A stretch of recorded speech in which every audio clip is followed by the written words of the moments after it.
against health workers, noting that similar adjustments for medical doctors under the consolidated medical salary structure were implemented without hesitation. They warned that failure to act within the ultimatum period could trigger nationwide industrial action, stressing that health workers can no longer tolerate empty promises and bureaucratic excuses. Meanwhile, the federal government has reaffirmed its commitment to reviewing the consolidated health salary structure as part of efforts to resolve the ongoing industrial dispute with the joint health sector unions, JOHESU. The Federal Ministry of Health and Social Welfare made this known in a statement issued in Abuja by its Director of Information and Public Relations, Alaba Balogun. The statement was in response to a joint release by the Nigeria Labour Congress and the Trade Union Congress of Nigeria over the dispute between the ministry and JOHESU. Balogun said the ministry's attention was drawn to allegations that it deliberately refused to implement the report of the Technical Committee on the Adjustment of Consolidated Health Salary Structure submitted in 2021, describing the claims as untrue and misleading. The federal government says it is strengthening security cooperation with the United States to protect lives, promote religious freedom, and improve national security outcomes, following a plenary session of the Nigeria-United States Joint Working Group held at the Office of the National Security Advisor in Abuja. Information Minister Mohammed Idris said the engagement, co-chaired by the National Security Advisor Nuhu Ribadu and U.S. Under-Secretary of State Alison Hooker, has led to intelligence sharing, operational coordination, and renewed United States commitments to deliver military equipment, including drones and helicopters. He added that the partnership is already yielding results through intensified operations, justice sector reforms, and improved early warning systems, assuring Nigerians that the government is acting decisively to secure the country. Troops of the 8th Division Garrison Strike Force operating under Operation Fansanyama have neutralized 6 terrorists and rescued a kidnapped underage girl during coordinated raids on insurgent camps in the Sububu forest of Maradu local government area of Zamfara State. A statement issued by the Media Information Officer of Operation Fansanyama, Captain David Adeusi, said the operation was part of renewed efforts to degrade terrorist networks terrorizing rural communities in the northwest. According to him, troops first stormed Indulumu village where 2 terrorists were killed and an AK-47 rifle was recovered. Still on security matters, the Nigerian military has declared that the reign of terror by a notorious bandit kingpin Bello Turji is nearing its end as troops intensify coordinated operations across the northwest. The Theater Commander, Joint Task Force Northwest Operation Fansanyama, Major General Wara Bello Idris, gave the assurance while receiving defense correspondents during an operational tour of the region led by team leader Commander Godwin Egbunu. Kikelomo Okere has the details.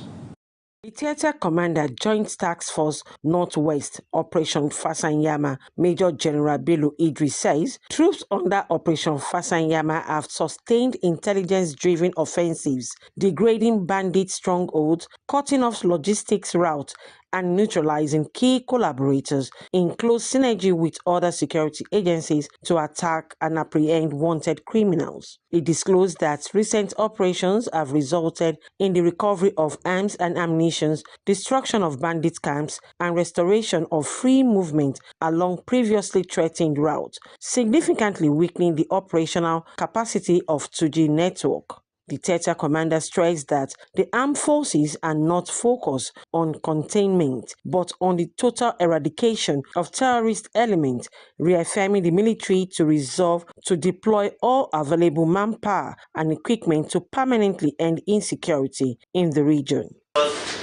Even based on the most current intelligence received, Bello Turji Huasca and Karani are currently in confusion and panic. This is because of the intensity of our current operations. They are relocating after every few hours, every few days. The theatre commander explained that the Northwest Theatre is structured into multiple operational sectors, covering Kaduna, Zamfara, Katsina, Sokoto, Niger, and part of Kebbi State, with troops conducting continuous operations including forest clearance, pursuit of fleeing terrorists, securing supply routes, and targeted rescue mission, including the recent operations at the Government Girls Comprehensive Secondary School in Kebbi State. Major General Idris also dismissed reports alleging the release of 17 terrorists, describing them as false and misleading, adding that no such directive exists. He therefore called on the media to remain partner in national security by disseminating verified information, countering misinformation, and strengthening public confidence in the armed forces. A few days ago, through human intelligence, along with the technology available to us, we were able to arrest 3 major logistics suppliers. Currently, they are with us for further processing. The theatre commander reaffirmed the armed forces' commitment to professionalism, transparency, and their constitutional responsibility to restore lasting peace and stability in the Northwest across the country. Kike Lomo Okeri, Global Television News. In the meantime, the Nigerian Air Force says it has intensified air operations and strengthened collaboration with sister security agencies to tackle banditry and other security threats in Zamfara State and the wider Northwest region. The Commander 207 Quick Response Group of the Nigerian Air Force Gusau, Group Captain Pascal Ogba, made this known at the 2025 Nigerian Army Force-Based Socio-Cultural BASA held in Gusau, the Zamfara State capital. Mukhtar Qasim has the details.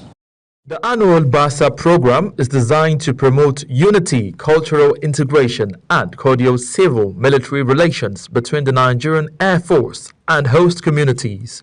This year's event featured cultural dance, displays by various ethnic groups including the Hausa Fulani, Yoruba, Tiv, and Igbo, highlighting Nigeria's rich cultural diversity. In his address, Group Captain Pascal Ogba reaffirmed the Air Force's unwavering commitment to supporting group troops and other security agencies in the fight against banditry. He disclosed that the unit continues to deploy air surveillance platforms, rapid response assets, and tactical air support to disrupt criminal networks and restore peace across affected communities in Zamfara State. In the year under review, the activities of the 207 Quick Response Group were firmly guided by the command philosophy of the Chief of the Air Staff, Air Marshal S.K. Aneke, Distinguished Flying Star, which is to enhance and sustain a highly motivated, professional, and mission-ready force capable of delivering decisive air power effects in synergy with surface forces for the realization of national security objectives. Representing the Zamfara State Governor Dauda Lawal, the Emir of Gusau, His Royal Highness Abdulkadir Ibrahim Bello, commended the Nigerian Air Force and other security agencies for their resilience and sacrifices in safeguarding lives and properties. He assured that the government of the state will continue to support security operations through sustained cooperation, logistic support, and community engagement. I wish to particularly commend the 207 Quick Response Group for its vital role in supporting security operation within Zamfara State and the wider Northwest region.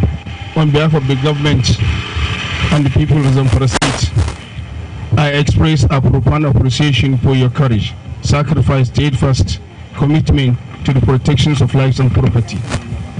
Your achievement over the past year bear testimony to your dedications and resilience in the face of complex security challenges. The high point of the event was the presentation of awards to outstanding Nigerian Air Force personnel in recognition of their dedication and exemplary service in 2025. The celebration also featured an inter-agency tug-of-war competition involving personnel of the Nigerian Air Force, the Army, the Department of State Services, and other paramilitary agencies, reinforcing teamwork and operational synergy. In another development, troops of the Joint Task Force Northeast Operation Hadinkai under Operation Desert Sanity 5 have arrested a suspected drug dealer, Hawa Abdulaziz, aged 65, in Askira Uba local government area of Borno State. The significant success, according to the media information officer, Joint Task Force Northeast Operation Hadinkai, Lieutenant Colonel Sani Uba, was in efforts to degrade terrorist logistics and criminal support networks in the Northeast. The suspect is alleged to be one of the suppliers of cannabis sativa to Boko Haram terrorist elements operating through Askira Uba and other villages. And from security to education matters, the Joint Admissions and Matriculation Board, JAMB, says registration for the 2025 Unified Tertiary Matriculation Examination will run from January 26 to February 28 at approved computer-based test centers nationwide. JAMB Registrar Professor Ishaq Oloede said the sale of application documents will begin ahead of registration, while mock exam selection will close on February 16 and direct entry registration will run from March 2 to April 25. He added that all computer-based test centers will be monitored live from JAMB headquarters, warning that centers not visible during registration risk invalidation and non-payment. Meanwhile, the National Business and Technical Examination Board has extended the registration period for the 2026 National Common Entrance Examination into technical colleges, assuring stakeholders of a seamless process. The Registrar and Chief Executive Officer of the board, Aminu Muhammad, made this known in a statement issued in Benin through the board's Deputy Director, Media and Protocol, Uchechukwu Olisa. Mohammed said the board has approved a 4-month registration window for the examination aimed at easing pressures on candidates and their families. He added that the registration will start on January 26 and close on May 24, while the examination will be conducted nationwide on June 6. You are watching the live broadcast of News Prime. News Prime continues after this weather forecast, plus business, foreign and sports stories on the other side of this break. Please stay with us. Hello and welcome to Monday's weather forecast. We will continue to experience slight Harmattan dust haze across the northern and the north central region as dry air and warm temperatures, mostly in the upper 30s, continue to dominate this region. The southern part of the country will see patches of cloud with prospects of afternoon and evening thunderstorms over parts of Ogun, Lagos, Delta, Bayelsa, Cross River, Rivers and Akwa Ibom State. And that's the forecast. Do keep hydrated and stay weather-wise. I am Akani Samarda.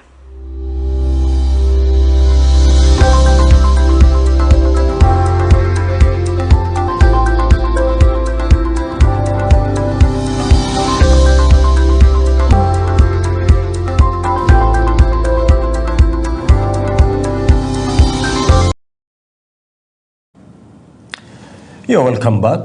President Bola Tinubu has reaffirmed Nigeria's commitment to economic reforms and climate-conscious investment. The president made the statement when he received a delegation from Shell, led by the company's global chief executive officer, Wael Sawan, at the State House in Abuja. Ubong Usoro completes the report. The meeting comes amid ongoing efforts by the Tinubu administration to attract increased foreign investment into Nigeria's oil and gas sector. I guarantee you that when I assumed the responsibility of this office, the pledge I made to people of the country and my background is to ensure transparency and to be competitive in every way possible. It's not the same thing as before that Nigeria can arrogantly stand on a monopolistic leg of saying, oh, we have it, we don't have competition. Well, if I look at around my geography, I see Guyana, I see other countries, struggling to attract the same investment from the same basket. So what do I do? During the engagement, discussions were centered on potential new investments, ongoing diversifying processes, gas development projects, stronger collaboration with the Nigerian National Petroleum Company Limited, NNPCL, to improve output and strengthen national energy security. As we look today at opportunities to be able to allocate our capital to multiple different countries, I can tell you, and I'm proud to say, Nigeria stands as one of the ones that is attracting more capital than most.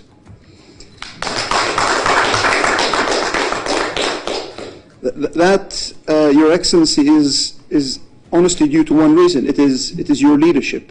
It is what you have been able to bring.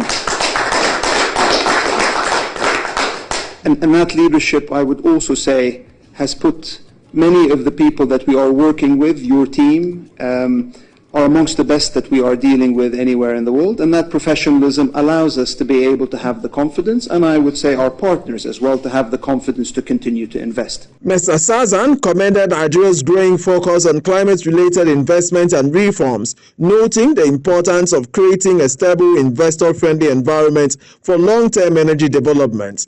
The meeting also follows previous high-level engagement between the Tinubu's administration and Shell executives, aimed at improving investment bottlenecks and encouraging fresh commitment in exploration, production, and critical infrastructure.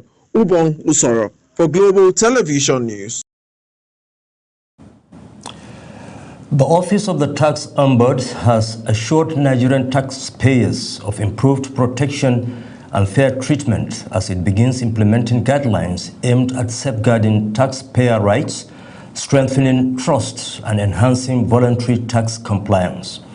The assurance followed a meeting held recently in Abuja between the Chief Executive Officer of the Office of the Tax Ombudsman, John Nwabweze, and a delegation from the Presidential Committee on Fiscal Policy and Tax Reforms.